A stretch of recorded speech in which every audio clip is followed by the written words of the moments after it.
Welcome to the Monday night edition of the People Show with your host here, Mark Wallace, on intellectualradio.com and iHeartRadio. And we're also on Facebook, YouTube, and Instagram. Our call-in number is 951-221-8221. We'll be happy to take your phone calls a little bit later on in the program. We have several things that you are connected as the host. Are going to Welcome, host. You are now in the host room and can manage your callers from the call-in studio web interface. All right. We are going to deal with several things that we have to deal with tonight. And of course, we are going to start with, unfortunately, there's some tragic news that has taken place. And certainly ask if you would share, like and share the broadcast on your social media. We ask that you go to our YouTube channel and look for Mark J. Wallace, the People Show there, and register there. There is no cost to register. It's absolutely free. And we want to build a real strong audience of engagement, and those who would engage and those who are like-minded that share the values that we share in terms of trying to work to make our government work better and stronger for the support of an agrarian society where people are able to provide for themselves, provide for their families, and contribute to society where we have a much more enthusiastic, appreciative, less stressful society. That's what we should be about. And those are the values that I believe in, which is why I am a Democrat today.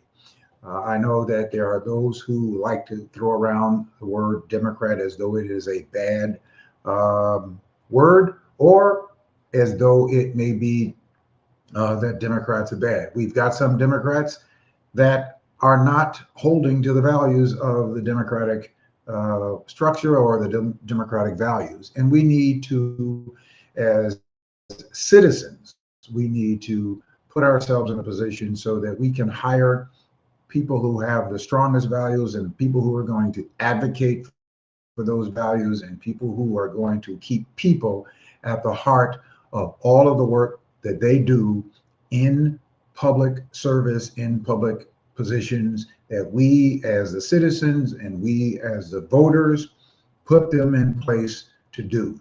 Those are the values of an agrarian society, and certainly those are the values that we hold true to. So if we've got some bad functioning Democrats, then we have to treat them like we treat the parts of a vehicle that goes bad. If we have a car, you don't get rid of your car. What you do is you take the car to the shop and you replace the bad, broken parts that are causing the car not to run so well so that the car can run better. So you replace the car, you give the car a tune-up, give it its oil change, but you don't change the car. You've changed some component in the car so the car runs better. That's what it is that we must be doing as voters, not to blow up the entire system, but to make and strengthen the system. Don't engage yourselves with those people who just want to be pissed off and they don't want to be proactive in getting engaged in substantive dialogue and strategies on how we fix problems so that people can have better lives. That's what our responsibility and our roles are while we are in this life, while we have the opportunity, while we have the health and we have the strength to do so, is to look out for others, to look beyond yourself to the health and well-being of others. And when you take on those values, when you look beyond yourself to the health and well-being of others, you cannot but be helped yourself. Those of us who are experiencing the ability to live economically a fairly decent and strong life, and we have those resources that we need, healthcare and those resources, and then a little extra that we are able to do some things to enjoy our families and take care of ourselves, we should be looking to make sure that every person has access to a good education, a good opportunity for a job, a good a place that they can house their families and provide for their families, and that they can enjoy their families and watch their children and their grandchildren grow and put their children through great public education institutions and then send them off to college, and then they can go on and to be productive. We should create that kind of generational development, but that takes a committed, cooperative society of people to do that. And that also takes people who looks beyond being cynical, beyond name calling, and all of those non-productive engagements, and beyond putting out information that's misinformation, that doesn't help anybody. It doesn't help the person who's propagating it, and it certainly doesn't help the people in order for us to progress. That is what we should be valuing. That's not wrapped around a party. That's not wrapped around someone's political ideology. Those are basic, fundamental human values that all of us should be working towards. Certainly, I am working towards those. And then we have issues that are contradictory to those values, and we have to challenge those where they are and challenge the people who are propagating them, whether they are Democrats, whether they are Republicans, whether they call themselves an independent, whether they are Black, whether they are white, whatever their ethnic background, political association are, if they do not represent values that at the very center and at the very core work to lift and liberate and provide people with a great opportunity, people of character and conscience must challenge those areas and those policies. That's how we grow and we make a much stronger society as citizens together. That's how we do that. That's just not a cliche. That is actually the fact of how it works and will produce if we work it. So while we're going to talk about things that are not so pleasant, at the very center of all of our conversations is that we are going to engage ourselves to make the systems work better for the masses, not for a preferential few, and not just for ourselves individually. Individualism is a toxic cancer to our entire being. When we have a cohesive, collective, comprehensive approach is when we will make things better for all. That means that we all have to reach into our consciousness.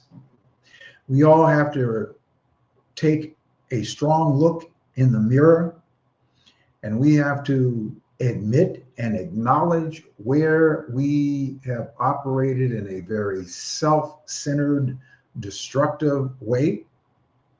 Doesn't mean that we are not productive, and it doesn't mean that we're not of value, but it means that we are taking a inventory, internal inventory, so that we can make decisions to go in a different way so that we can be an asset to society and to our surrounding population. There is nothing more gratifying.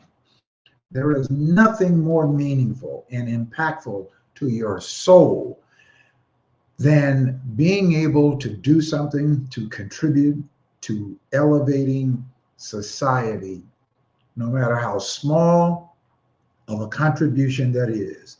But to know that you have participated and that you have worked and the work that you have done has improved the opportunity for someone else is inexplicable. It is inexplicable. So when you take that kind of inventory, and when you get up every day and you go to whatever your area of work is, and you contribute to whatever that business or that company or that agency is, but what you do to advocate for liberating the lives of those who are at the very bottom and those who are not who are thought about, the poor, those who don't have a voice, and there's not a voice in the circles of the chambers of our governments, whether it be on a local municipality, whether it be on our county agencies, whether it be on our state agencies, or whether it is on our federal agencies. You have the wherewithal to challenge those agencies to do better by our people.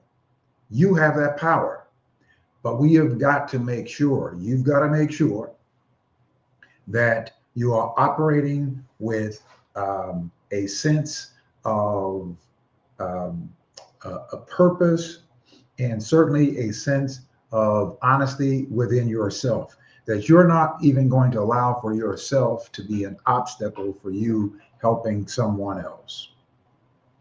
Drop the cynicism, drop the cynical approach, drop the know-it-all approach, and certainly drop perpetuating misinformation or perpetuating talking points that are baseless, that are non-productive. I know that there are those of us who are frustrated for a myriad of reasons, and many of those reasons are valid. I wouldn't say that anybody's reason. The fact that our economic health on a broader basis for a broader number of people is not good. We are 17 days away from the Affordable Care Act subsidies expiring. People, millions of people are going to lose access to health care because they cannot afford what the premiums are going to be, so that they're going to lose them. They're going to drop their health care. We should not be a country where people have to decide, do I pay one bill or do I pay the other bill? We should not be a country, and certainly they shouldn't have to decide whether or not they pay another bill in order so that they can have health, or that they sacrifice potentially losing a home so that they can have health care. That should not be a consideration that anybody in these United States of America should ever have to wake up any day and consider. And we as a country, the United States as a country, we can afford, without blowing up or bankrupting the country. You can't bankrupt the richest country in the world because you want to help people and you want to provide for people the very basics. Healthcare and access to healthcare should be a fundamental right, not a privilege. It should be a fundamental right. We as citizens can change that, and we can change it sooner than we think if we engage ourselves on a much more broader collective basis. If we could get outside of the ideology of whatever the nuanced differences that we have, but if we could be collective on the very fundamentals, because those things that we may not necessarily see eye to eye on, or see eye to eye on the direction that we get to them, we're not so much divided in those areas. We're not so much divided on the basic fundamentals.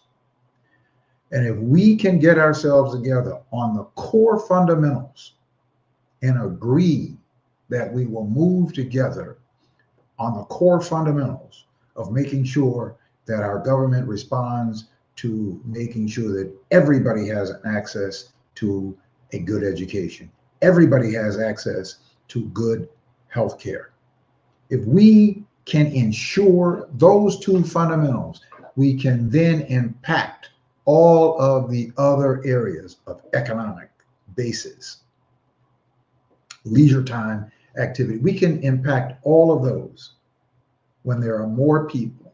And the frustration that we have is that we have too few people making all of the decisions for the masses and ignoring the needs of the masses and collectively deciding for the preferential few that they have basically privatized all of our public commons so that a few people take advantage of largesse that they could never individually use,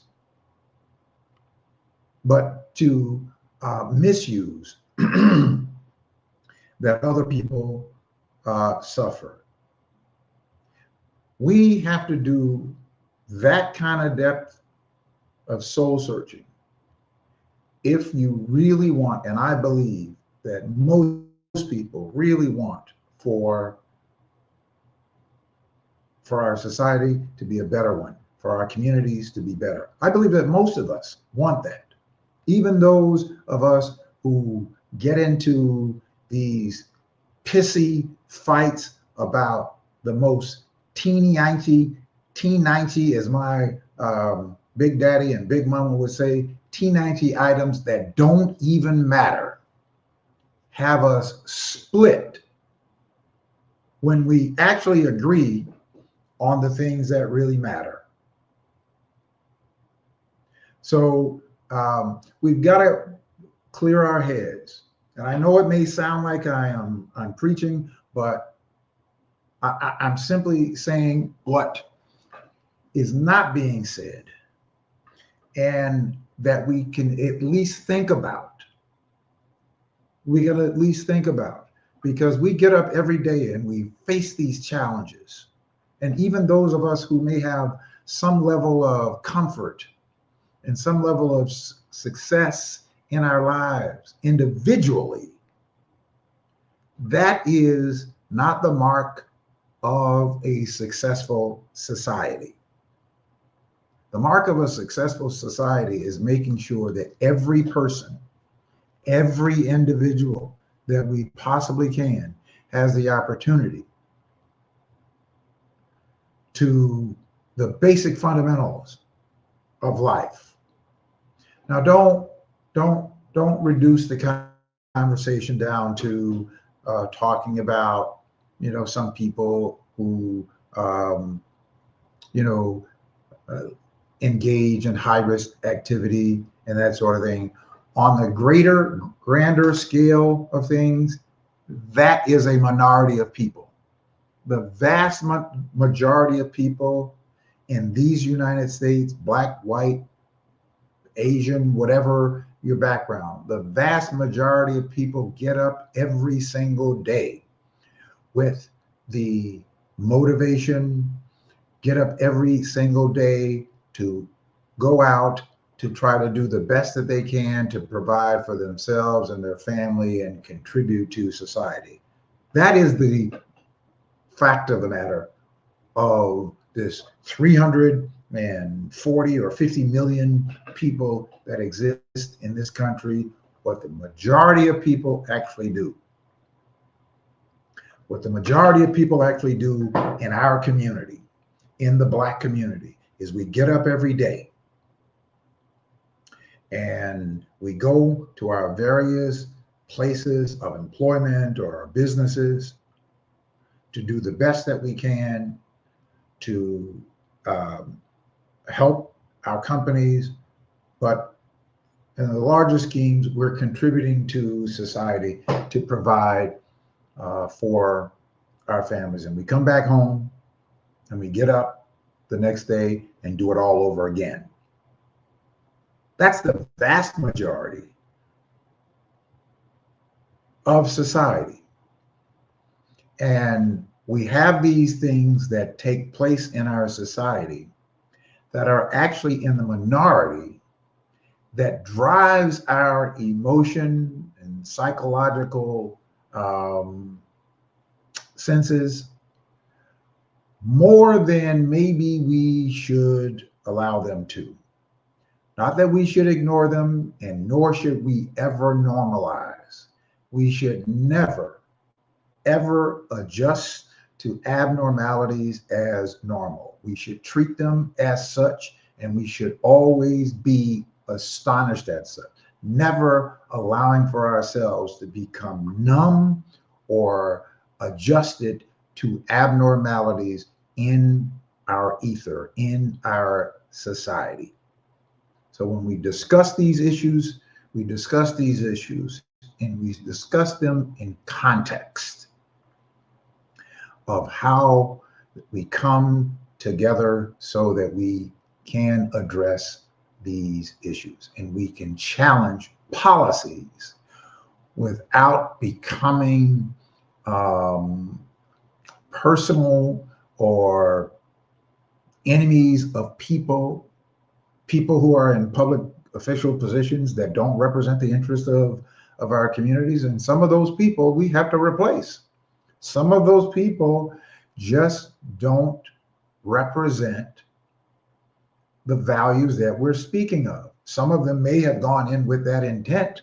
Some of them may have gone in with that ideology, but their work in decisions and judgments that they have exercised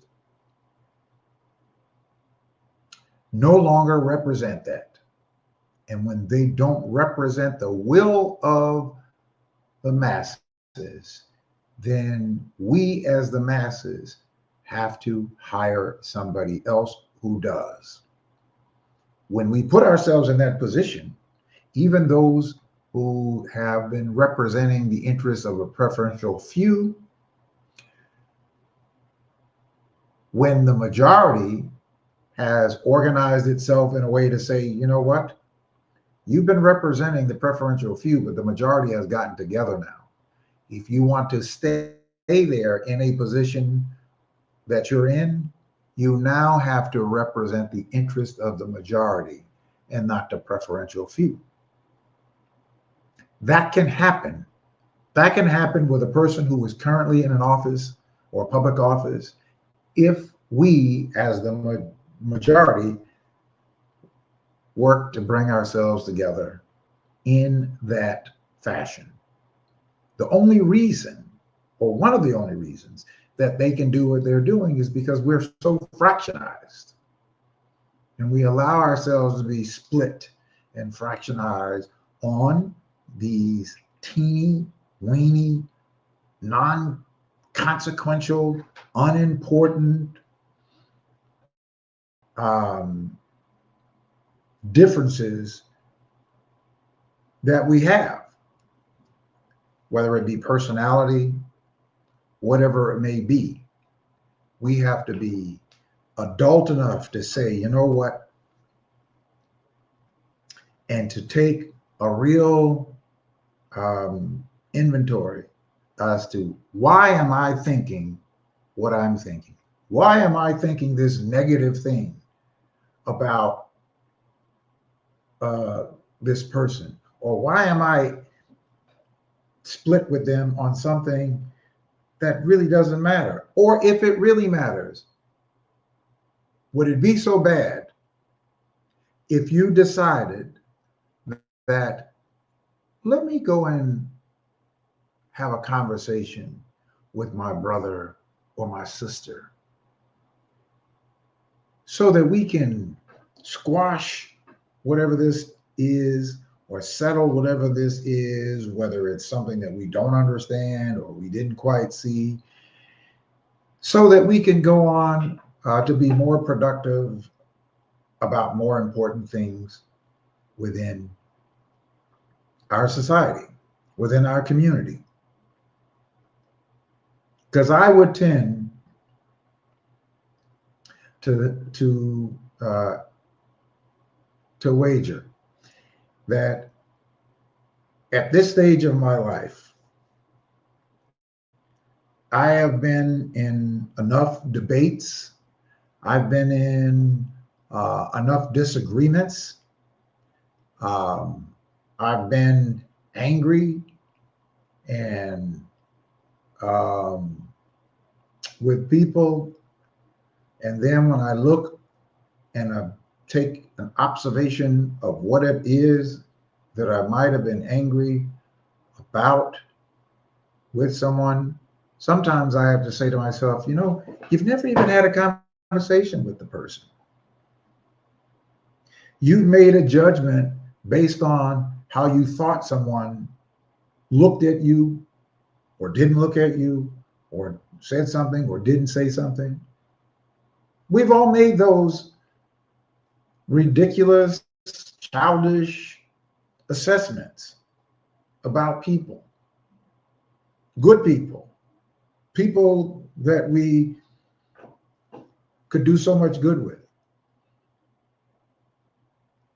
I can think of a story of a time back when I had some differences with a person only because we didn't take the time initially to have a conversation. And so we both backed up into our corners of defense, and we're going to guard our territory. And we were at odds. And it wasn't until we agreed to sit down and have a conversation that we learned that we had a lot more in common. And as a result of sitting down and having that conversation, two would-be people who would not be considered to be that would get together actually got together because we had a conversation. We allowed for ourselves to have a conversation to learn that we were not as divided as we had assessed in our mind. We became roommates and became the best of friends. And we were able to go on and have pretty productive life working together. So, but that works. That works all over the place. And it doesn't make any difference what your social economic situation is, doesn't make any difference what your, academic matriculation is. If we can get beyond that, boy, can we make some serious strides in improving the conditions for the masses and holding those persons who are in power accountable for delivering what it is that we want. This past weekend, we have experienced and observed from afar some tragic events. And those tragic events that are quite noted are events that we experience right at home. The principle is the same. At Brown's University in Rhode Island, a shooter goes into a school and murders 2 students and injured 9 others. One of those that were injured was an 18-year-old who was studying to become a freshman, who was studying, had made the determination that he was going to become a brain surgeon, that he was going to become a brain surgeon so that he can help others who suffered from brain conditions that he suffered from, because at a younger age, he ended up having to have brain surgery. And because of that surgery, he was able to live a life and to go to school. He ended up in a classroom that he was not studying economics, but he was in that classroom just to be supportive of his friends. It was not one of his classes. And he decided to go into that classroom so that he could be with his friends, not knowing that that would be the last time that he would be in a classroom, that he would be with his friends. 18 years of age. And we have a president who his response was, things happen. That was his response, that things happen.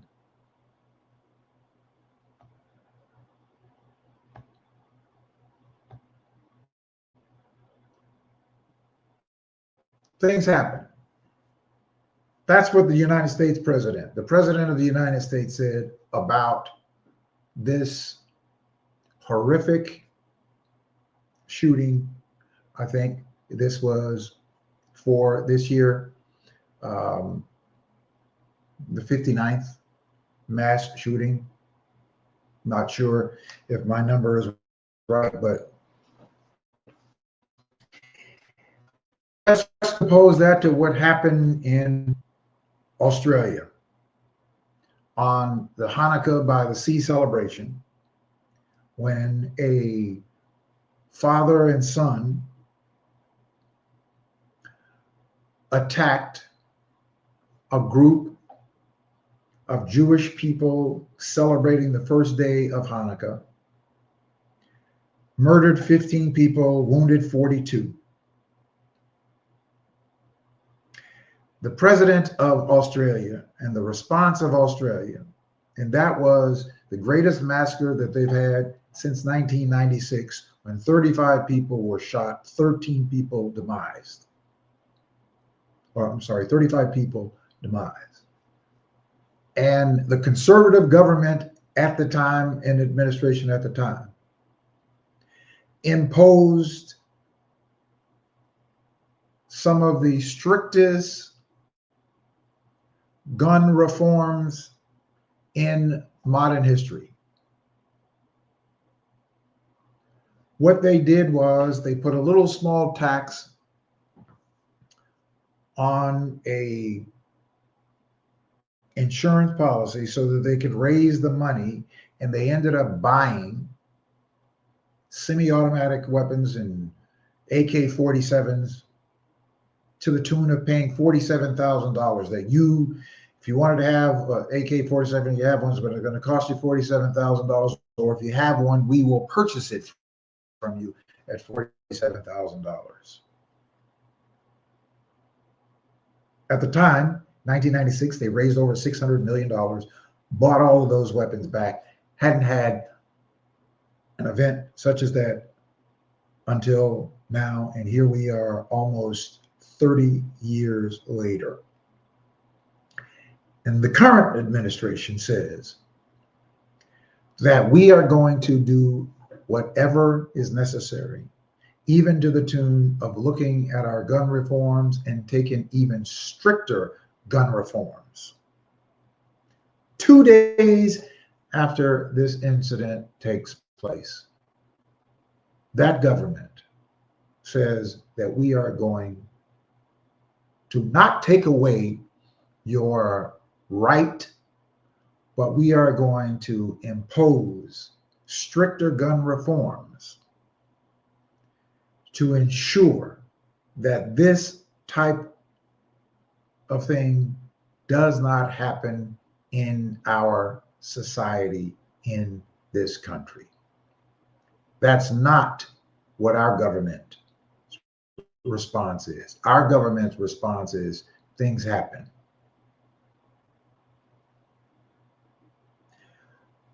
Basically, it's collateral damage.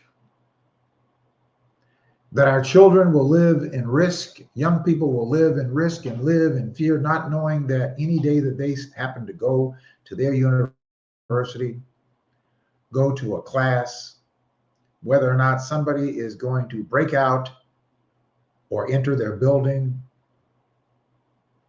when they're in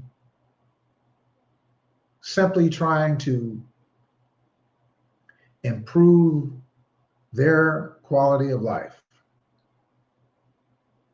But the attitude across this nation is things happen. And all we can hear is we just have to make sure that the criminals don't have access, or that we put the bad guys in prison. That's not going to help those parents that their 9 children are suffering tonight.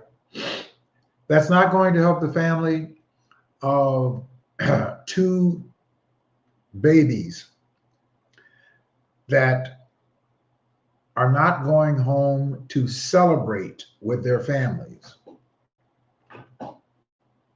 over this holiday period in whatever way that they celebrate. 2 people are going home in coffins. 2 people are being returned to their home state, to their communities, local funeral home. 2 families right now are mourning the death of their child, a brother, a sister. And our response, our government's response, things happen. It's a shame. There is no outrage. Well, you and I should not adjust to that abnormality, nor should we accept it.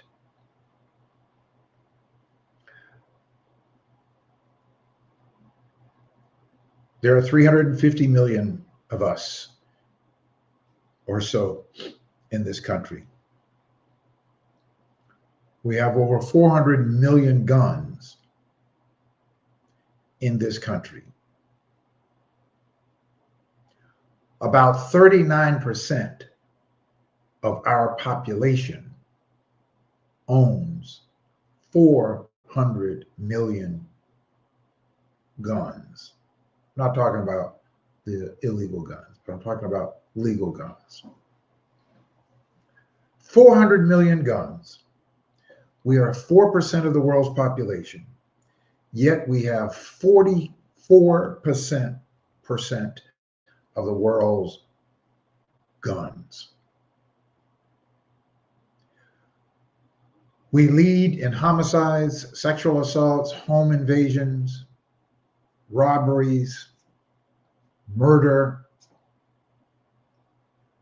In all of those statistics, we have more guns than any other developed nation in the world. But we lead in all of these areas. We lead. We have the highest numbers in all of those categories.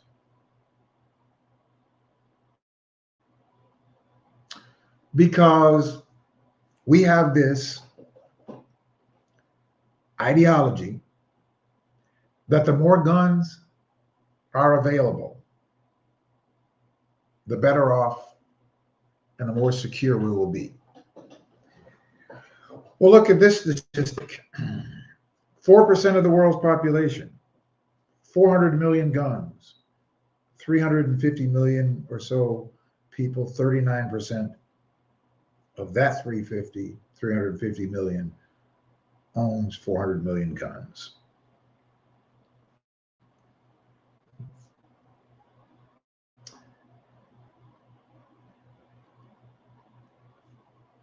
I haven't pulled up the statistics, but I will pull them of the gun-related deaths in 2025.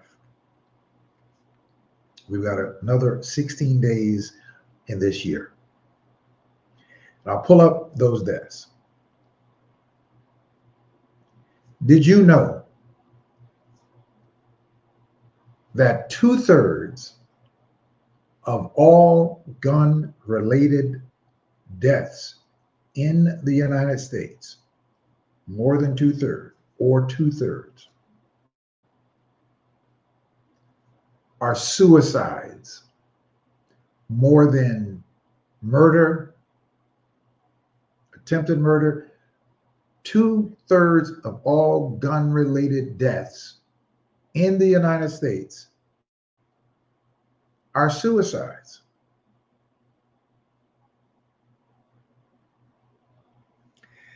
In Israel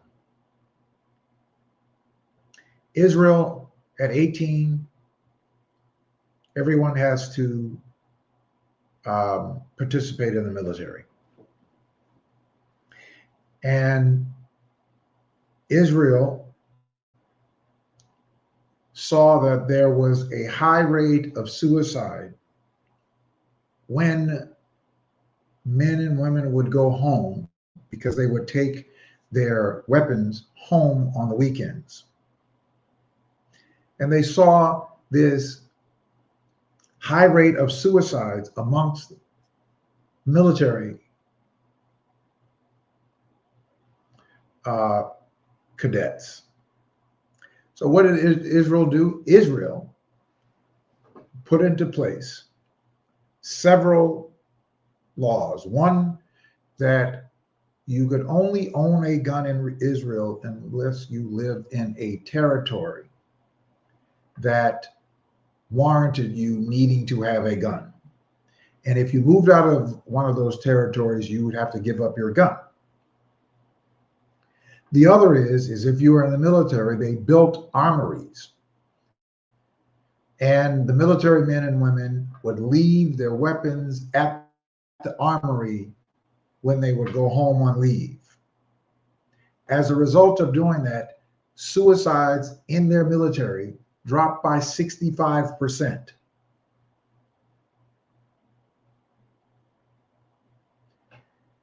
Australia did the great assault weapons buyback and instituted very, very strict gun reforms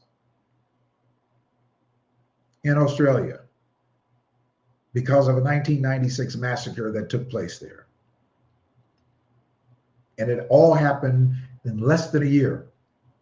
And now you have the president of the president of Australia saying, our government is going to have to look at our gun reforms to see if we have to do more to prevent this from ever happening again. They don't want it to happen at all. Our government looks at it as though it's collateral damage.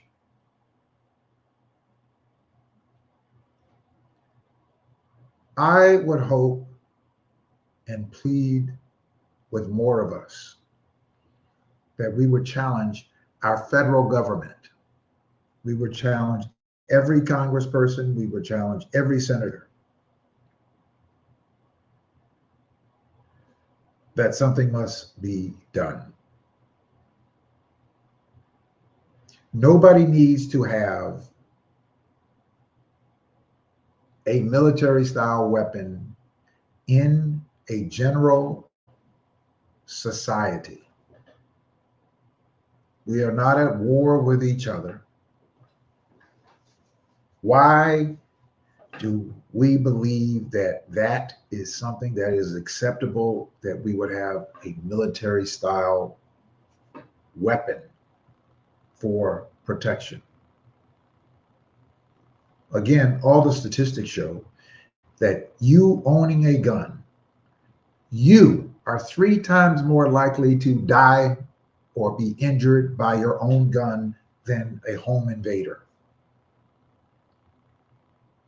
All of the data that exists around guns show that owning a gun, you are more likely to harm yourself or somebody in your own family than someone else outside of your family harming you or someone in your family.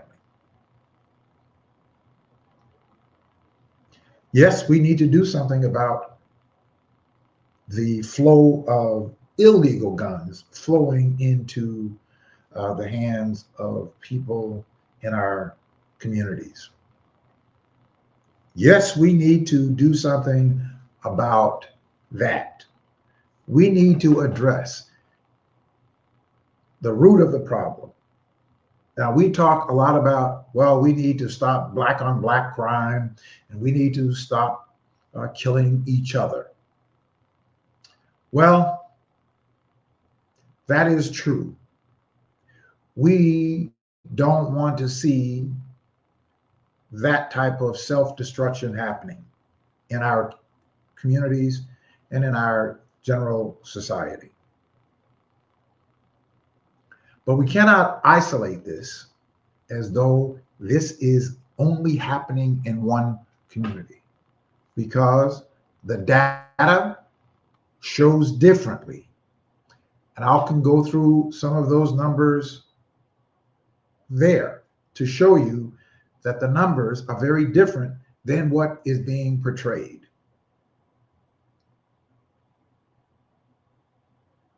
But let's just say that we don't focus on the numbers.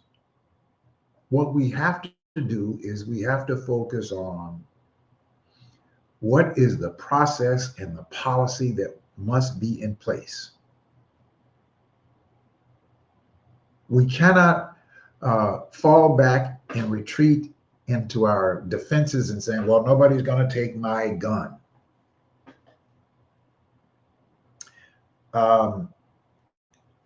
I don't have a gun. I will never own a gun. I've been accosted by someone with a gun 3 times here in 3 times here in Chicago and 1 time in Florida, where I'm from. So 4 times. Not bragging about it. What I'm bragging about is God covered me in every one of those times. And I am here to talk about it. And I am grateful that I did not lose my life or was injured by the person who had the gun. One of those times, the same people who robbed me, robbed 3 other people throughout the course of the night, and unfortunately the next morning, the next day, took the life of a 16-year-old.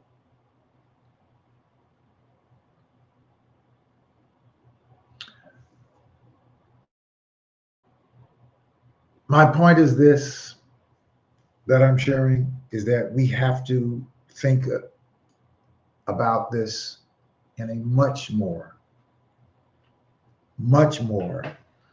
contextual way than just retreating back to our corner saying, you can't take my gun.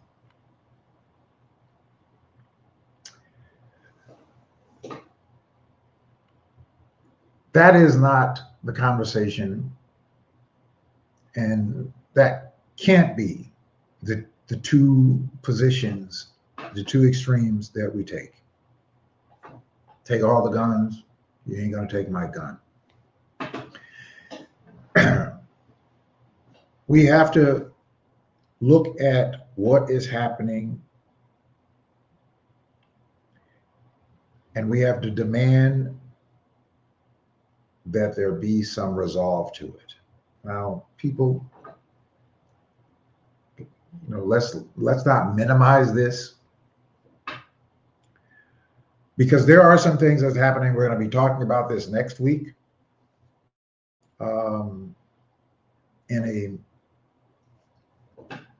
with some other experts and some other attorneys. We're going to be talking about it. I may talk about it a little bit tonight, but there's a story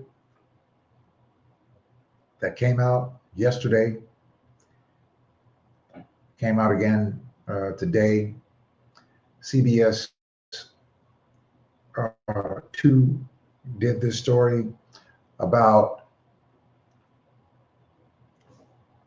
Black men and women who were wrongfully detained and charged with felonies because they were stopped for some minor traffic laws, and because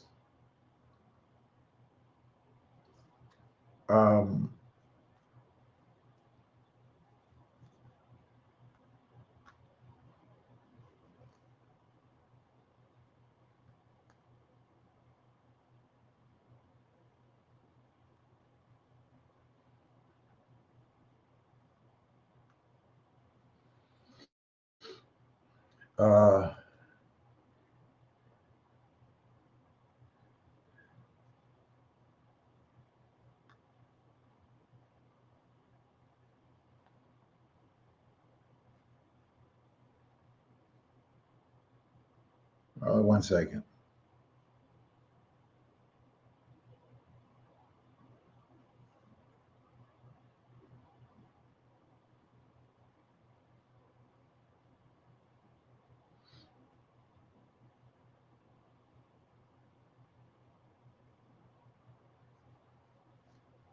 All right, so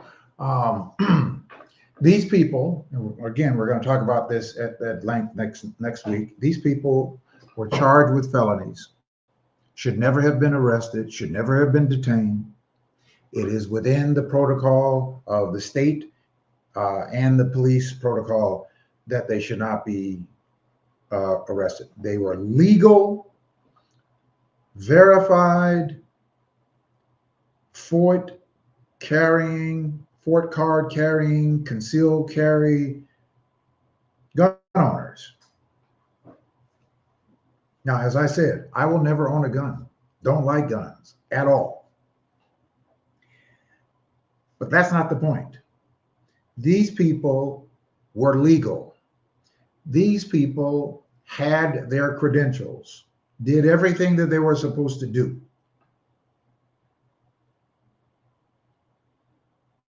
Except for the police could not verify it in their records. Didn't mean that they didn't have it.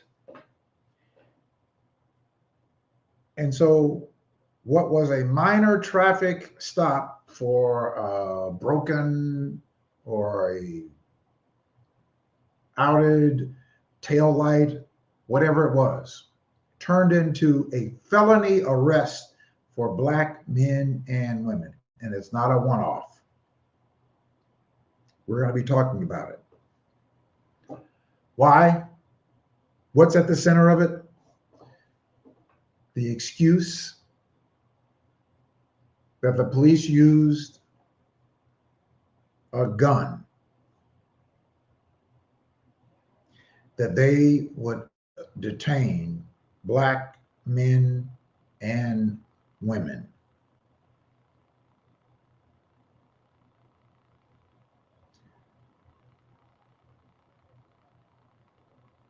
I would hope that we would be a lot more objective about addressing this together so that we can put a real stoppage, a real dent into what is happening in our society as it relates to guns. Prior to 1996, in this country, you could not own a a semi-automatic weapon. Prior to 1996, police officers did not have semi-automatic weapons. We did not have these multiple shootings, mass shootings that we see happening in and around the country, in our communities and around the country. We did not have them. Semi-automatic weapons. I spoke to a trauma doctor a few years ago, and he explained to me that gunshot victims, more and more gunshot victims are arriving dead on arrival. Why? Because they are usually shot multiple times because of semi-automatic weapons or these weapons that are able to be altered and turned into these machine gun type weapons. So we have to address this, and if we expect to have a safer society, and we can. This is not something that we cannot do. We can. We can make these things happen. And we must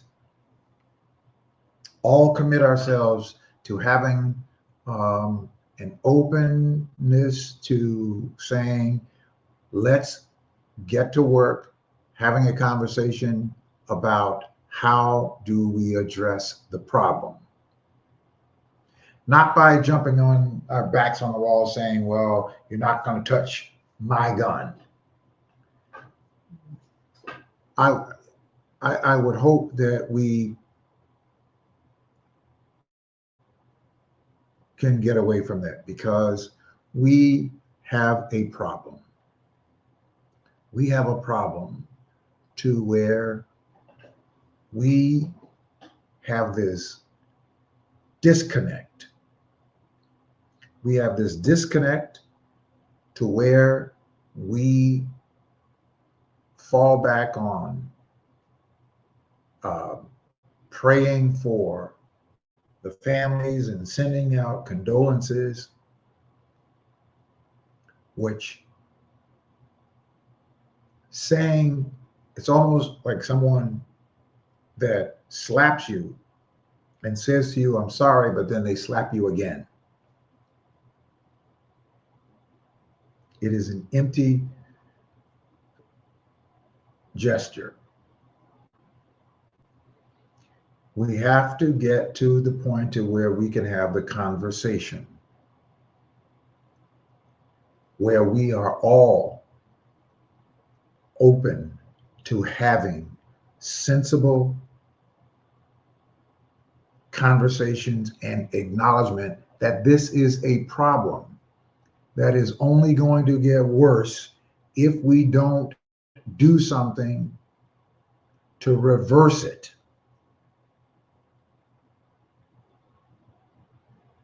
We have to do something. We are having too many incidents where children are finding guns in the homes and being injured or dying.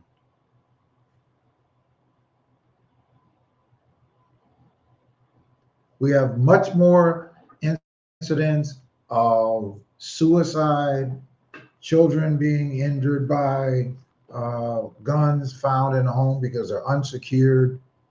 We have much more of that happening than home invaders invading your home and you're having to shoot a home invader. Far more of that. So I think that we need to, all of us need to agree, or would be willing to say, let me just take my guards down and let me have an open mind to a conversation, to addressing these ills that exist, because all of us right now, with any sense of compassion, are not feeling very jovial. We're not feeling very holiday-ish at this moment because of what we see happening in our communities and what we have seen that's happened on a national level that is reflective and a reminder of what we see happening at home. Not that there is more attention because it was a mass shooting at a school, another mass shooting at a school, a bigoted mass shooting across the world. But it brings us to a conversation that we've got to get past just reporting of it. We've got to have a substantive conversation that we address and bring about some solving of the problem.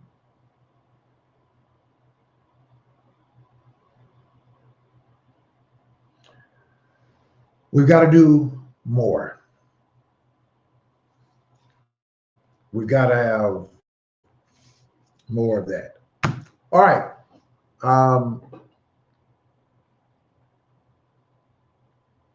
That went in a very different direction than what I talked about. I want to just shift gears a little bit and talk about your property taxes.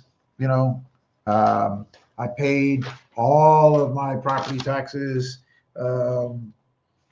today. Today was the last day for you. You still have some time until midnight to pay your real estate property taxes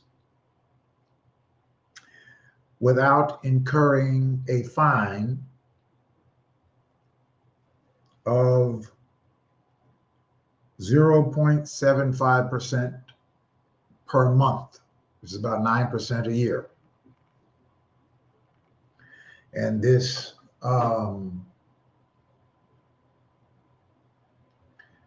this kooky suggestion that the treasurer has offered for you to don't pay your property taxes on the 15th.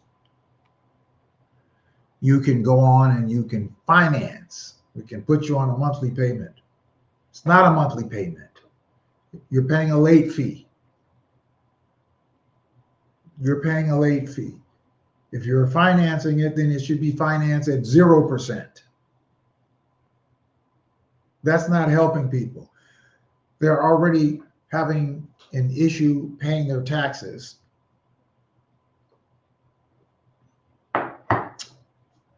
With the increases that some people are having on their taxes. But you want to tack on 9% on top of what it is that people are having to pay.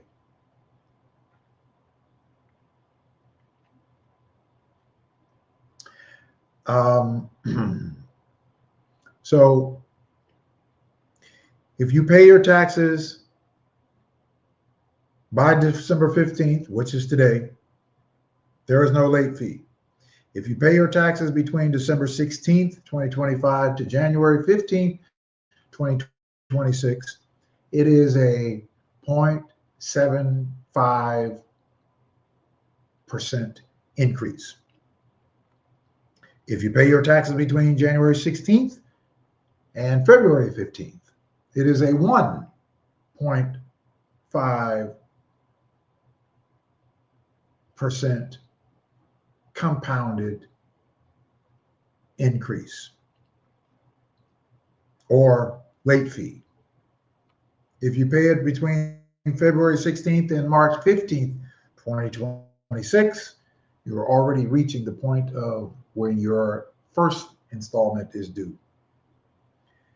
then you pay another 0.75% compound. So if you can, please go online and pay your taxes. You actually can go online, you can pay your taxes through e-checks, and it's free. There's no processing fee. You can use your account. They have those two options up there. If you use a credit card, then of course you have to pay that exorbitant credit card fee. But if you just use your checking account, if you have the money, you use your checking account to pay it through your as an e-check, and there is no cost to doing that. If I hope those of you, if you had not filed for your exemptions for 2024, it's not automatic. If you had not filed for your exemptions, you were able to, you could have gone downtown. All you had to do is, prove that, that was your place of residency by showing either a bank statement, your bank statement that showed that that was your proof of residency. You can file for it so that you can get a revised bill on the spot if you missed your exemptions. On the spot, you go upstairs to what was it? I forgot where it was. That you would go upstairs to, 318, and you would get a revised bill. Then you go downstairs and you could have paid it. And I hope that many of you did that. If you didn't, you could pay it, and then you could also file for your exemption, and then you will end up getting a refund for those items that you didn't file for. You could actually go back 4 years if you haven't filed for your exemptions for 4 years. Now, I have listened to some different people online who have been putting out information that is just not helpful information. In fact, it's wrong information about who is responsible for your taxes.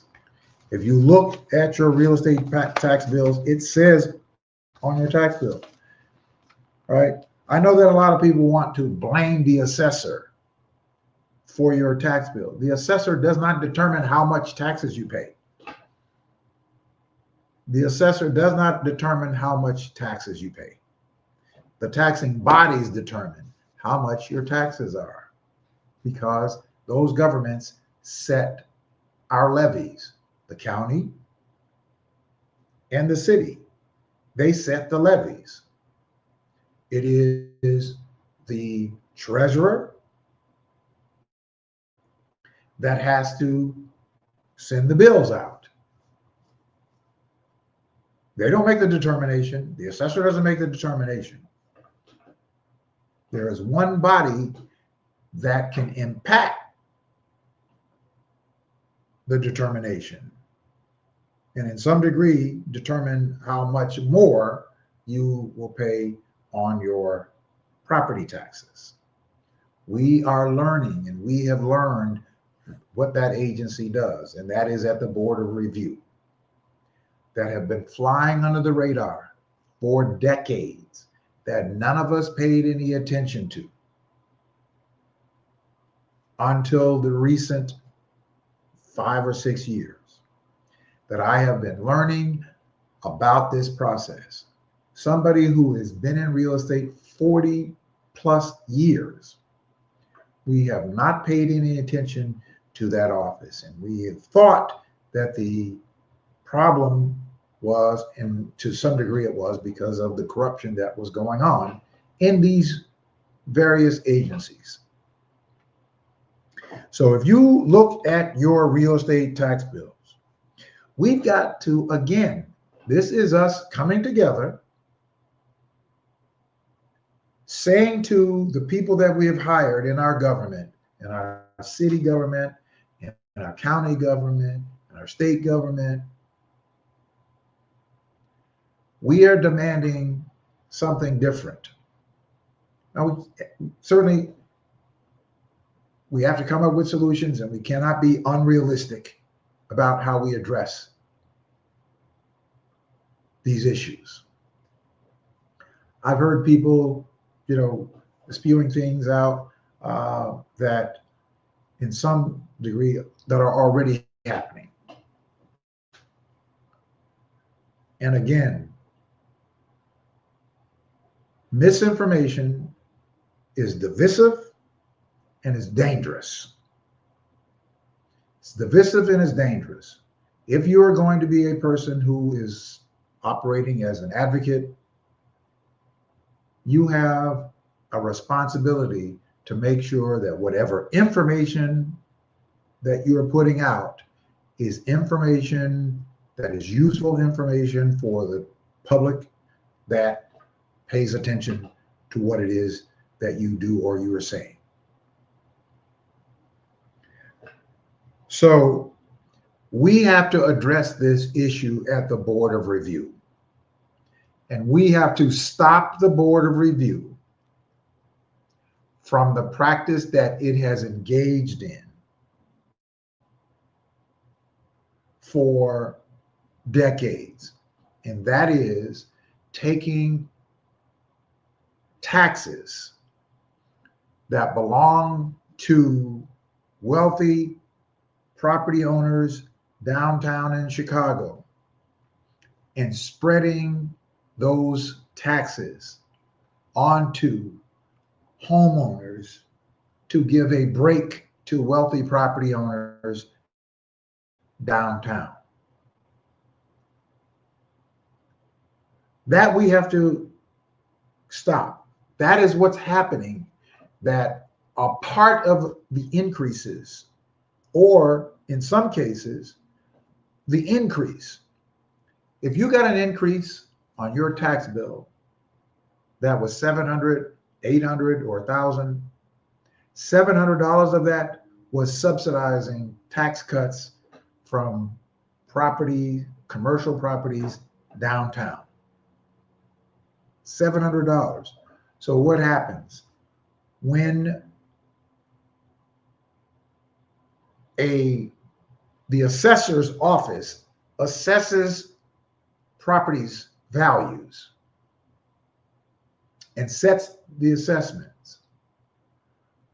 Property owners, if they don't like what the assessor has assessed, what they have done, the evaluations based on your square footage, based on your land mass, based on your improvements, based on the value of your property. They can then, because the assessor doesn't have the last word, they can then go to the Board of Review, hire a real estate property tax appeal attorney, somebody like a Michael Madigan, who is now disbarred, and somebody like an Ed Burke, whose license was suspended. Those two lawyers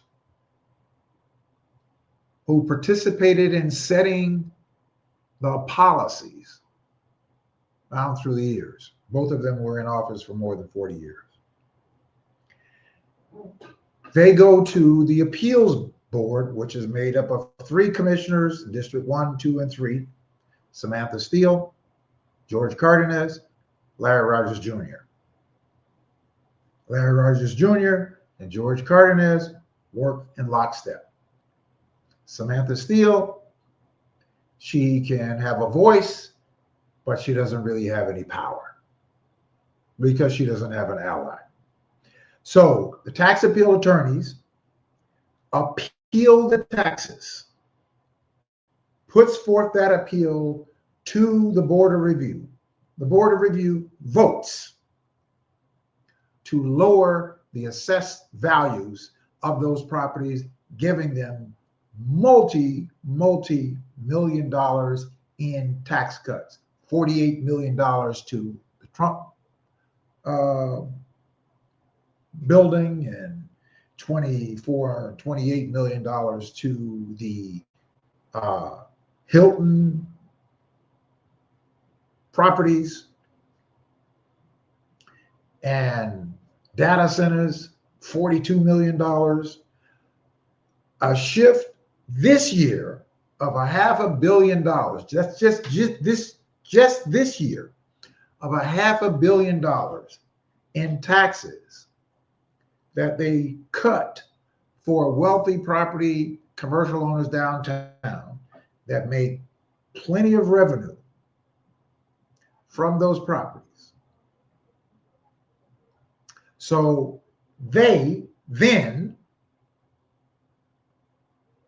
we have this tax portal, right? We have this taxing body that is $9 billion. And you can't take away from the $9 billion. You can only move it. So if you have this $9 billion balloon of taxes and you squeeze one end of it, the other taxes go to the other end, to the middle and to the other end.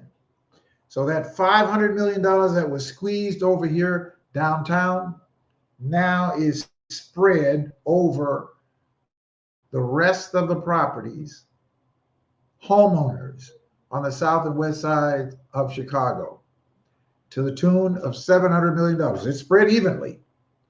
So everybody's taxes are $700. The analogy is that rich property, commercial property owners downtown, wealthy property owners downtown, people who have lots of money that could afford multi-million-dollar properties, 5, 10, 15, 20 million, $30 million properties downtown, got a $500 million tax cut by Larry Rogers Jr. and George Cardenas. That $500 million, Larry Rogers Jr. and George Cardenas said, we'll shift that and have the homeowners all to pay a little bit more. Well, it's not a little bit more, it's a lot more. And you should not be paying $1 of wealthy people's property taxes downtown. So imagine this, $700 that you are paying additionally on your taxes for somebody else's taxes, not even for your own, for somebody else's taxes. So you're paying your property taxes and you're tacking on another $700 for somebody else's taxes this year. Last year was about $1,000. This year it's $700. So what would you say if wealthy property owner downtown took their family to Maestro's, which is a steakhouse that I like, or the Chop House, or to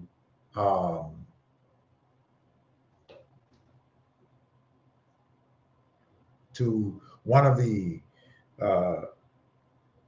Mortons, take your pick.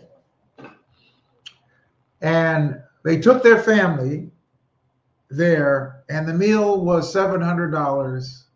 You paid for that. You didn't even get to sit at the table. You didn't even get to share in a piece of the steak or any of the king crab legs. Any of that. You didn't even get to go inside. They went and they sent you the bill and you had to pay the bill. That's essentially and effectively what we are doing for downtown property tax owners. On top of that, people like Ed Burke and Michael Madigan made millions of dollars doing tax appeals. Because how do they get paid? Well, you do the math. Here's the math. $500 million.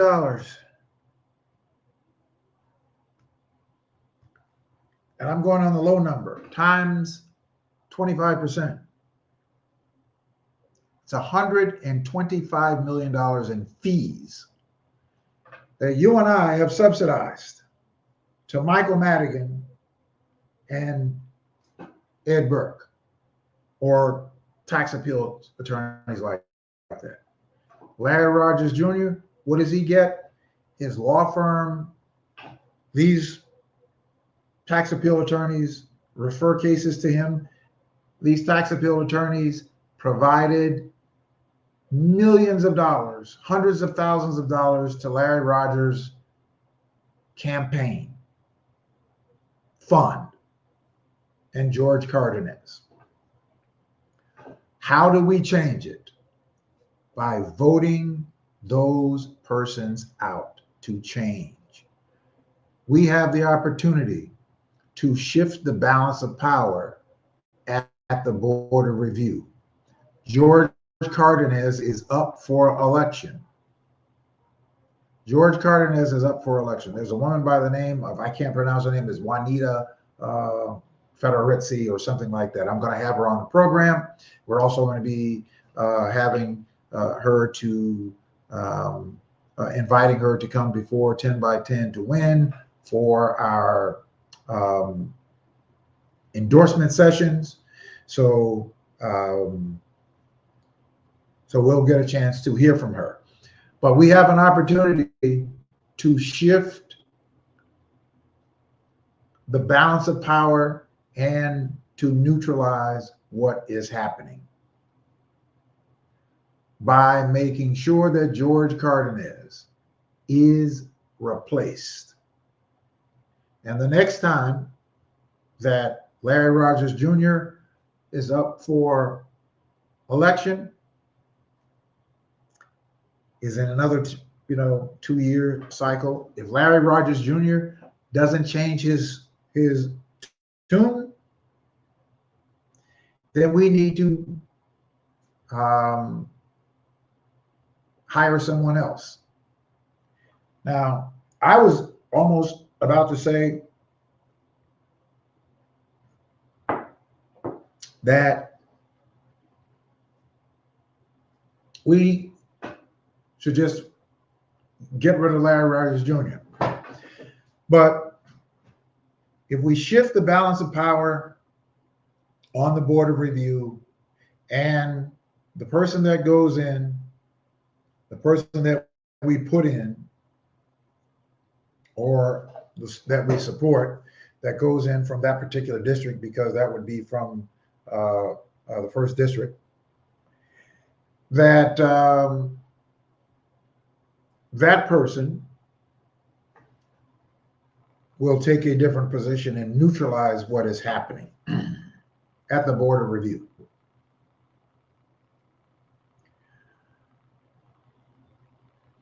That could potentially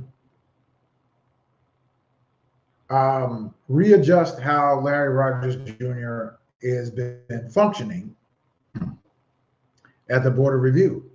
Because if he is now the person who is the lone person that doesn't have the majority, and tax appeal attorneys are coming and they're bringing in these erroneous appeals, because the Board of Review, they have one task, and that was set up so that they could reduce the taxes for wealthy property owners. Now, Larry Rogers Jr. will go around and he will throw names at and call Fritz Kagi names and suggest that this is Fritz Kagi's problem because the average person does not understand that office. That office does not determine how much you pay. The assessor's office does not determine how much you pay. The Board of Review can impact how much more you pay or how little you pay or much less that you pay. Now we have to meet the tax levy, which means that we have to make it fairer. We have to make the system fairer, which means that we have to learn how these systems interconnect and how these systems are impacted by the different taxing bodies. These are the taxing bodies. The Board of Education. The Board of Education. Your taxes.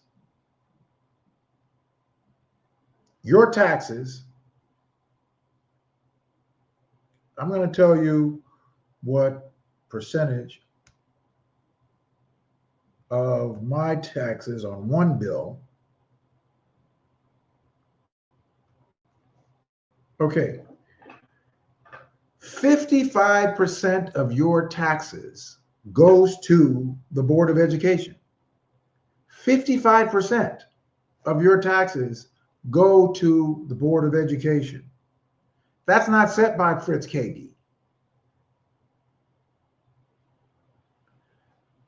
The next largest part of your taxes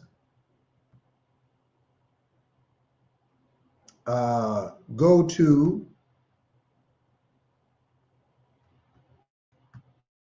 the city of Chicago. That's only about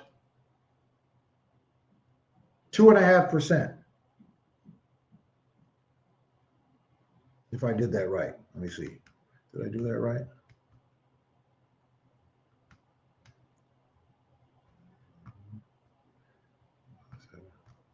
I'm sorry, 23%. 23% of your tax bill goes to the city of Chicago. So what you can do is you can go down the list. You got the city of Chicago, you got the Board of Education, you have the city of Chicago, you got the Metro Water Reclamation District, you have the Chicago Park District, you have the County of Cook, the Chicago Community College District, the City of Chicago School Buildings, the City of Chicago Library Fund, the County of Cook Health and Hospital Commission, the County of Cook Public Safety, Forest Preserve District of Cook County. All of these agencies that provide the services to us, that's who determines how much we pay on our property taxes. Now, if you have multiple properties, like I have multiple properties, then I'm going to be paying multiple taxes. And a part of my taxes are going to go to these agencies. Now, we need our government, and we need our government to work, but we need our government to work better.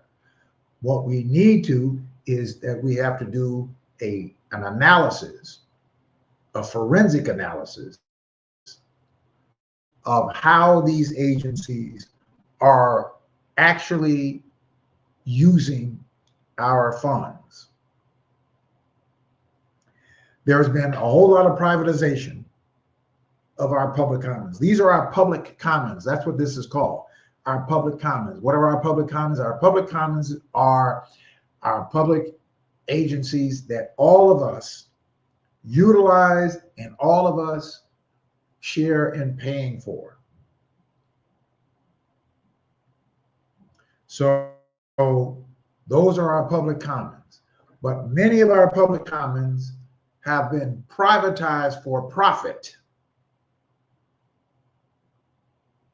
And we need to evaluate how that is happening. That's going to take some doing because, to do a forensic analysis on each one of these agencies to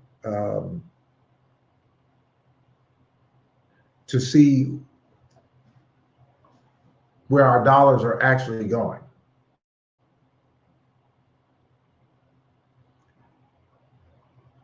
So while they are extracting money, now look, the reality is this, and I wish I had that quote, but I don't have it, but I wish I had it. The reality is this, is that we have to take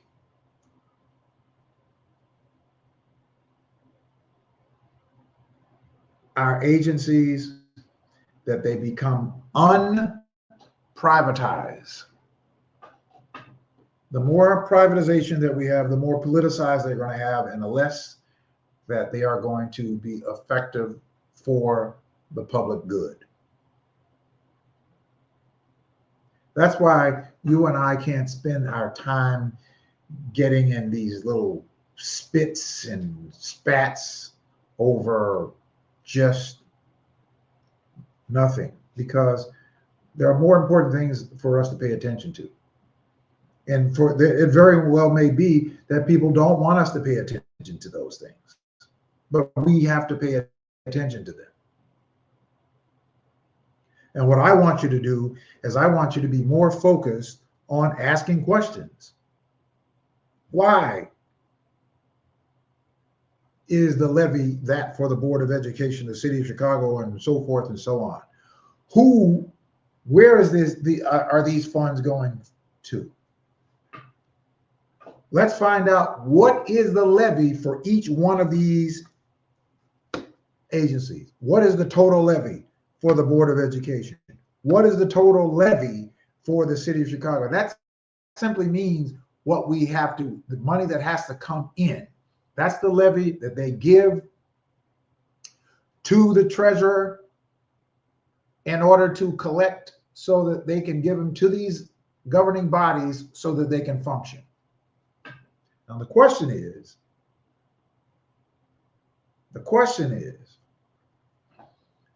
can we do better? We don't know until we have an understanding of what is there and what it's paying for.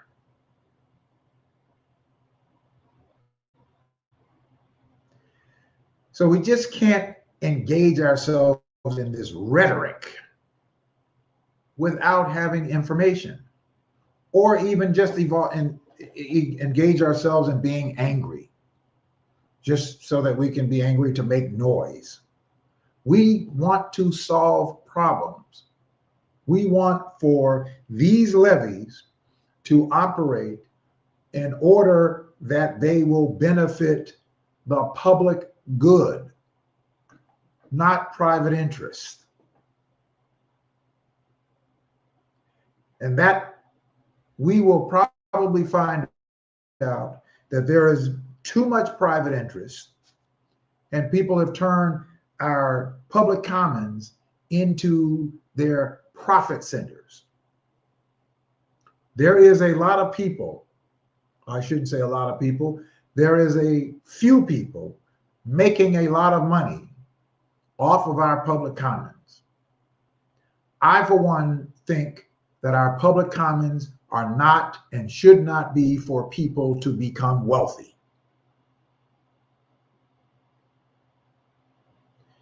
It should be for the masses to have a wealthy public commons that we're all benefiting from, that is improving our condition. I think that we should have more people working in those jobs, providing those services, rather than privatizing them to companies, because privatizing our public commons to a company needs to do what? Make a profit. So that means that they're going to weigh costs versus income, whatever money they get from our public commons, there is a cost for them to operate, and they want to make sure that they operate that at as small of a cost as they possibly, so that they can have a lot of profit. That is not the way that government and our public commons should be looked at. The public schools, I believe our public schools have diminished what its objective is, its overall objective is, because there is too much business interest, too much privatization in our public schools. Take the profit out and focus on providing strong public education. Take the profit away. We don't need a private system. Charter schools is nothing more than subsidized private schools with public dollars. Selective enrollment schools are private schools subsidized with public dollars. And they get to choose their own pupils. And we subsidize it. All of our schools should function like a selective enrollment school, at the same level, at the same quality. That money comes from us. So we have got to find out how it is that we turn every public school into that puts out and produces as good or better than a quote unquote selective enrollment. Every one of our schools should function as a selective enrollment school. Every one of our students deserve that. Every one of our communities deserve that. There should not be in the city of Chicago public institutions that provide resources and educational opportunities better than any other. They should all have the same resources available to them. The faculty and the staff and the teachers should be taken care of. If we do a better job of taking care of our staff and faculty, we can attract more Black educators. We can attract stronger educator, people who actually care about educating our students, rather than privatization and private companies making a profit from our schools. I say hire janitors back, give them careers, building engineers, whatever you want to call them, because when we had janitors in our public schools, you could eat off the floor because they took pride in their facilities. But I don't want to get stuck there. Let's deprivatize our public commons. We can do this. We can make those demands if we organize ourselves to do so. Take the profit out so we can prioritize providing public education and a great education. I would rather take the dollars that one or two or three individuals are getting wealthy off of. I would rather take that money and pay better salaries, better incentives, better packages for staff that attracts strong, bright, brilliant people who want to provide a great education for our children. I would rather pay a teacher a better salary, a much stronger salary, and give the teacher a stronger package that he or she does not have to be concerned about health care, doesn't have to be concerned about resources for their educational rooms and resources for them to give our children education. That should not happen and should not be in America. That should not be in Cook County. That should not be in Chicago. Deprivatize our public commons. Our educational system worked far better than it works now, and we were not privatized 40 years ago, 50 years ago. Take privatization out, put the money back in. Let's do a rigorous hiring of and attracting people who would be great educations by providing them with good packages, great packages.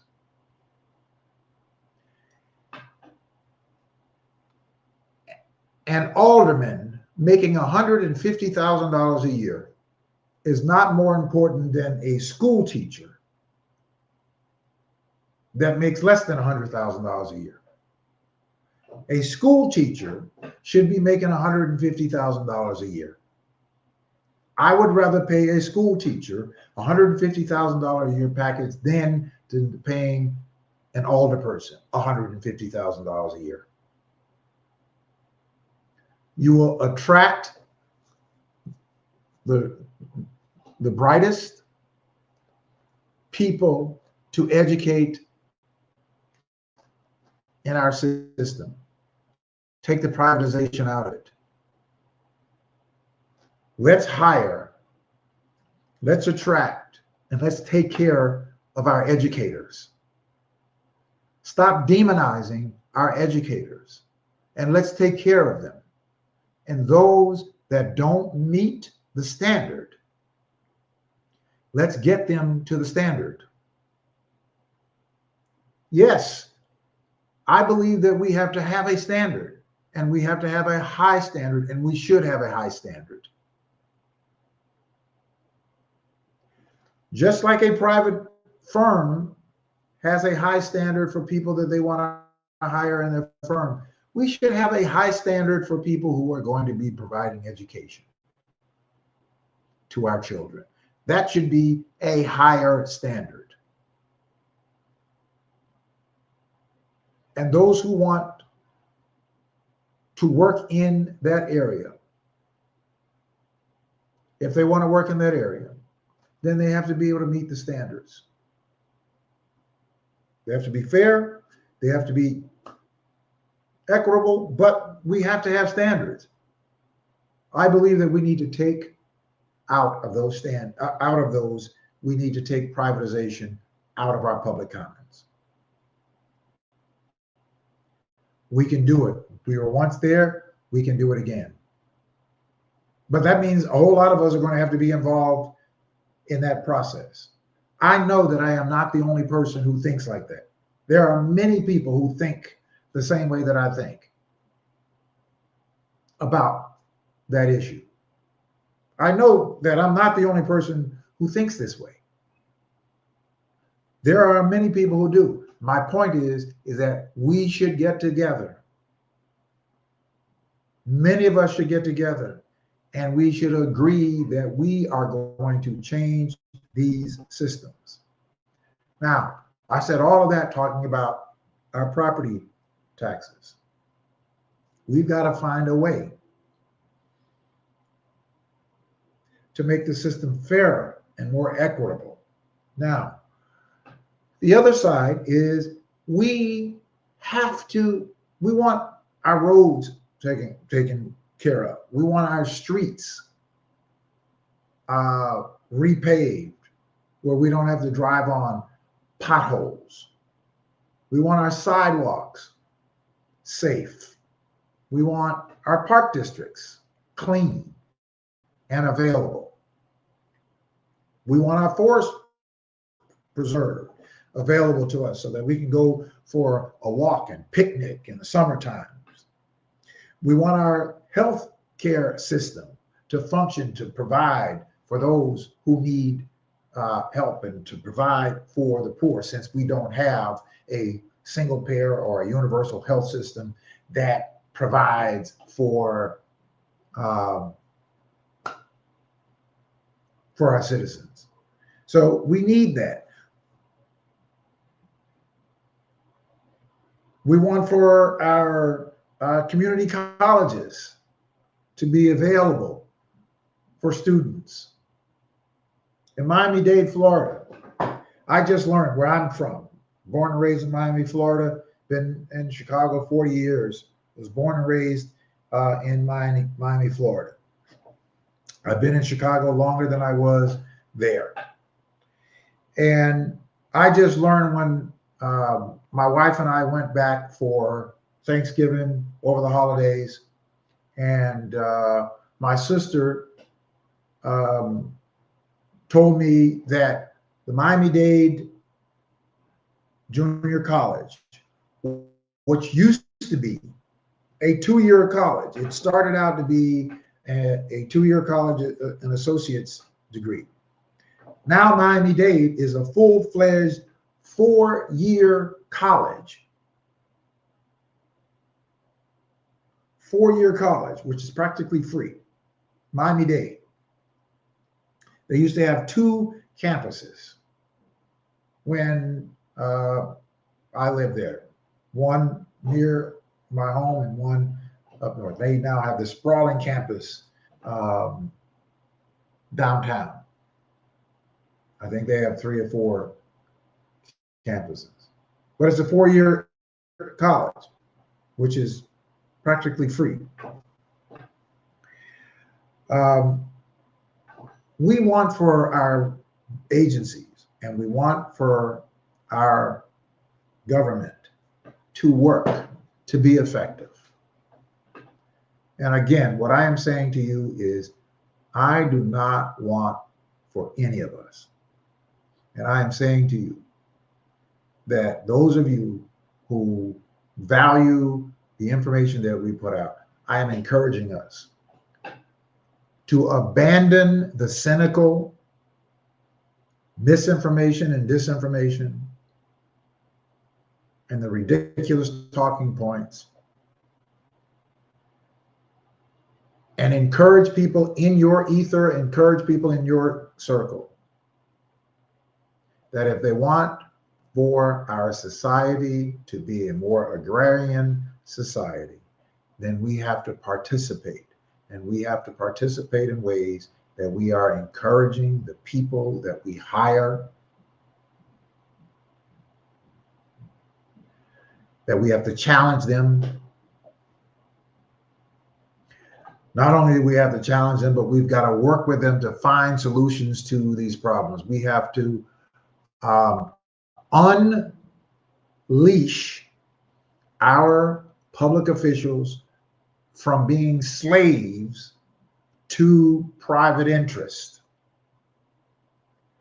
You and I have to unleash, unshackle our public representatives from being slaves bought and purchased by private interest.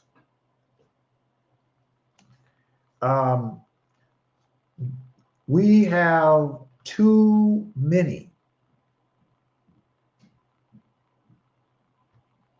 And we've never had this before. How many billionaires do we have as governors in the United States of America?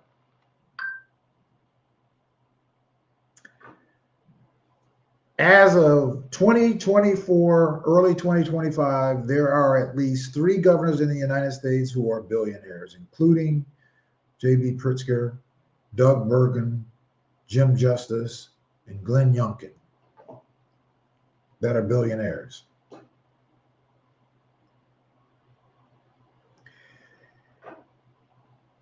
And I think that there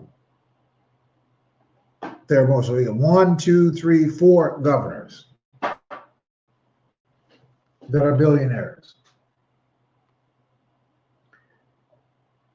Here in Chicago, I believe that Governor Pritzker,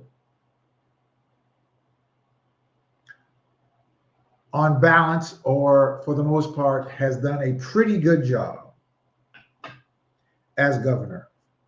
One of the problems that I have is that he is a protector of corporatists.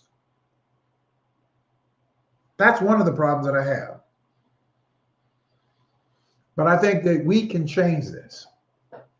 For instance, there should be a transactional tax.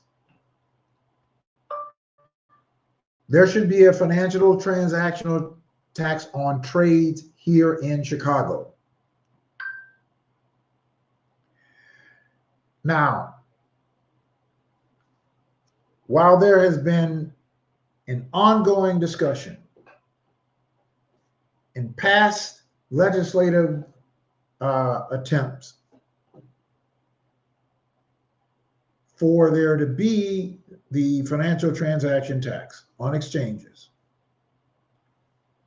like the Chicago Mercantile Exchange and the Chicago Board of Trade. Now, we're not suggesting that there should be a tax on every single trade. But there should be somewhere, even analysis has shown that on certain trade, if there was a half a cent on certain trade, that we could generate upwards of $400 to $500 million in revenue on certain trades. That would be for the city of Chicago. But this governor flat out said that's not going to happen. Well, that's what the governor said, but the governor shouldn't have the last word. You and I and a swath of voters should be the people who have the last word, because wealthy people, we don't begrudge people getting wealthy at all. We do not begrudge people getting wealthy. Socialist states, governments that are socialist governments, they don't begrudge people getting wealthy. The fact is that everybody should participate in you getting wealthy, because everybody helps you, or a large swath of people help you to get wealthy. You want to get wealthy? Fine, but nobody should be poor. Nobody should not have access to health care. Nobody should not have access to a good education. Nobody should not have access to a good job. You want to get wealthy? No problem. I celebrate that. But nobody should be left behind. That is the fundamental of socialism. So socialism is not some bad word. It's inclusive, that everybody comes up.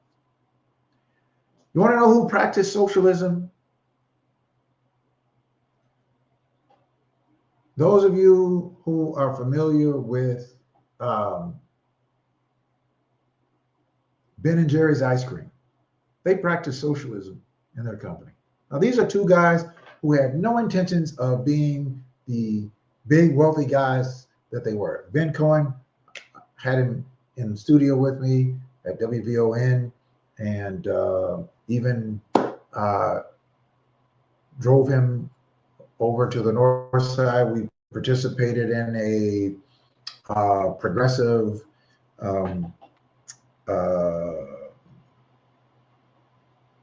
I think it was some sort of march or something that we were participating in.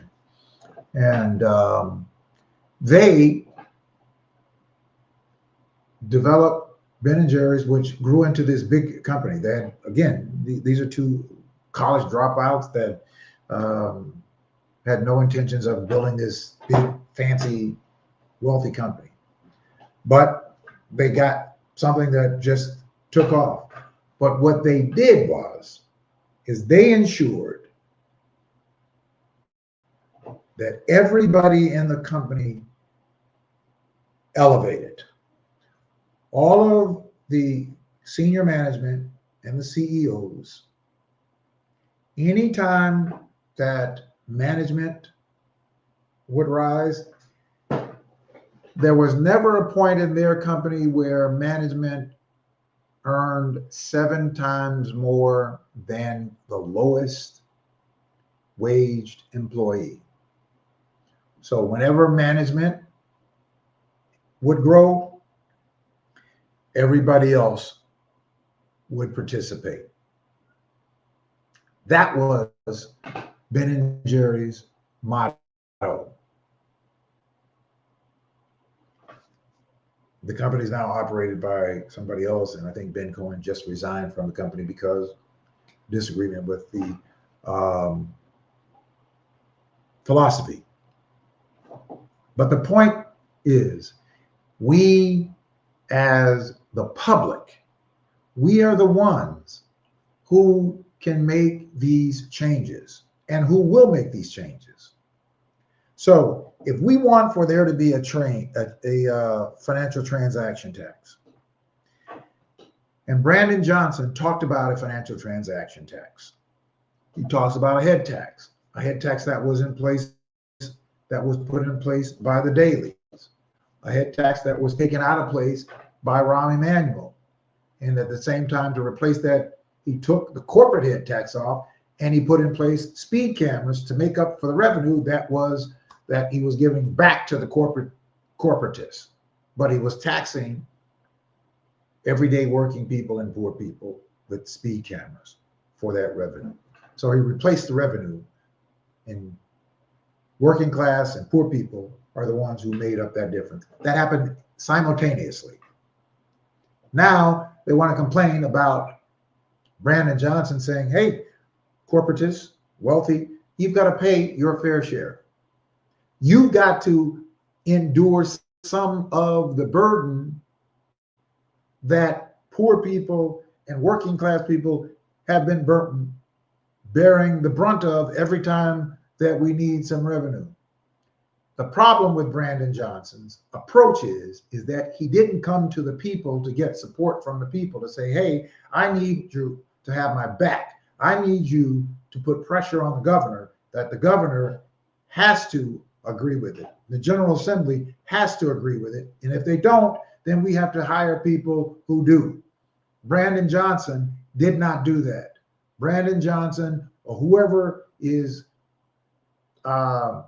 advising him, rather than him coming to the people, talking to the people, and getting support from the people to say, we've got to have this. If we're going to make the corporatists pay their fair share, we've got to put pressure on the General Assembly, and we've got to put pressure on the governor.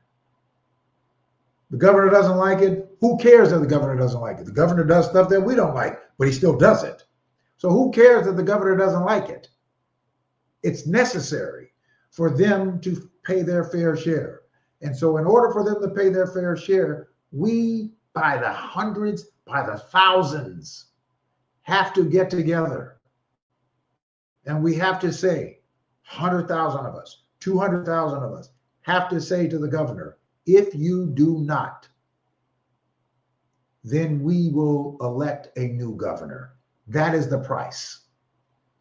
We want there to be fairness of financial transaction tax and the head tax so that the corporations will bear some of the burden that we need in order for our government to function and to make the system fairer.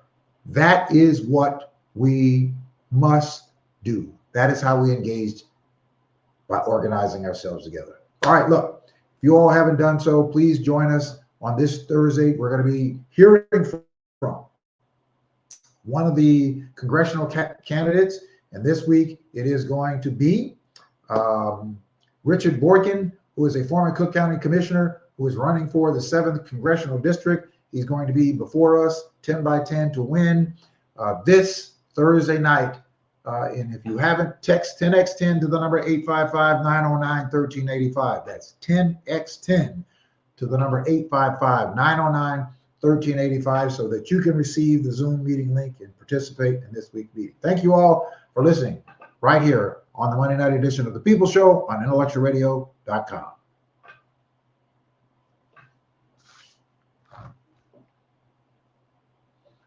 All right, folks, that's it for intellectualradio.com. I just want to make sure those of you who are still with me, I'm going to put it up in the thing. If you have not gotten into 10 by 10 to win, this is how we are going to change things. Just text, whoops. Let me go back here. All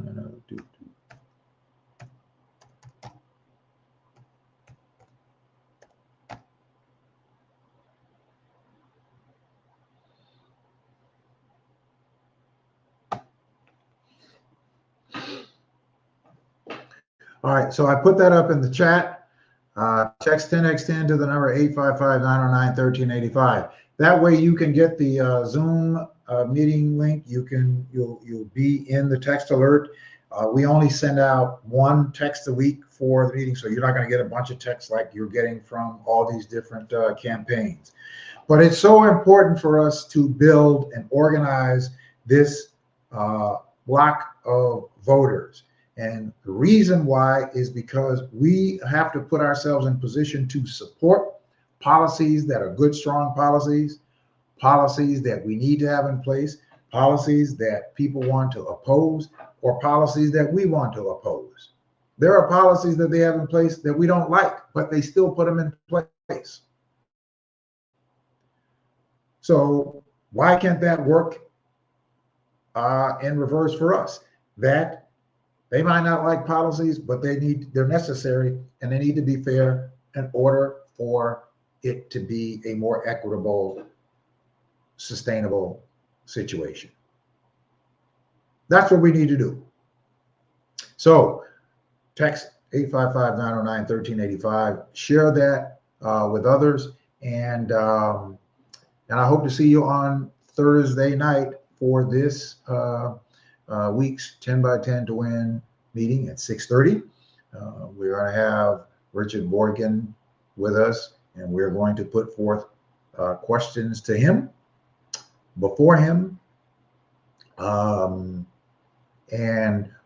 we're going to talk to as many of the candidates as we possibly can, so that when we put out our support and endorsement, and we are only going to make determinations on those that we actually hear from. So people who choose not to come and talk with the voters and to answer questions of the voters will not be considered by the voters of 10 by 10 to win. I happen to be the founder, happen to be the organizer, but the last word does not stop with me. We have a democratic process that whatever we are taking on, it is voted upon. I have my position, others have their position, and then we vote upon it. And the majority rules. Whatever the majority says, majority vote, that is the direction that we go. And that is how we are going to determine who it is that we support in these various offices.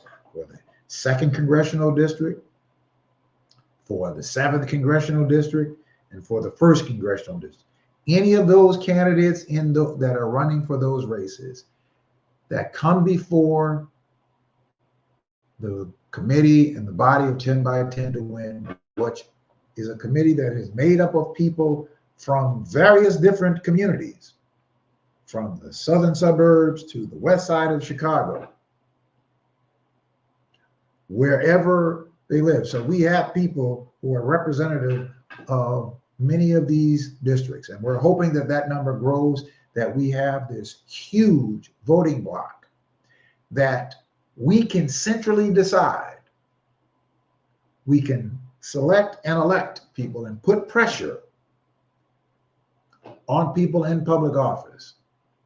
It gives us greater power as voters to determine our future and determine what kind of policies are instituted.